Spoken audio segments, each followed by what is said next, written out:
গরম মৌসুমে ৫ লাখ টন ধান, ১১ লাখ টন সিদ্ধ চাল ও ১ লাখ টন আতপ চাল সংগ্রহের লক্ষ্যমাত্রা নির্ধারণ করেছে সরকার। এই কার্যক্রমের সব মিলে খরচ হবে প্রায় ৭,০০০ কোটি টাকা। দুপুরে সচিবালয় নিজ কার্যালয়ে সংবাদ সম্মেলনে কথা বলেন খাদ্যমন্ত্রী সাধন চন্দ্র মজুমদার।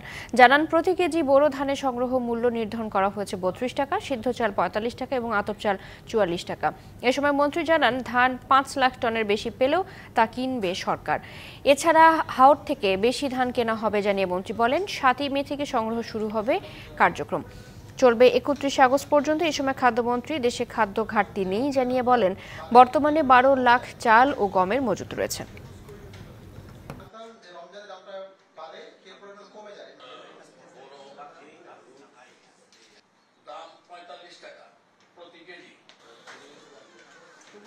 ধান ৫ লাখ মেট্রিক টন ৩২ টাকা প্রতি কেজি এবং সিদ্ধ চাউল ১১ লক্ষ মেট্রিক টন, দাম ৪৫ টাকা প্রতি কেজি।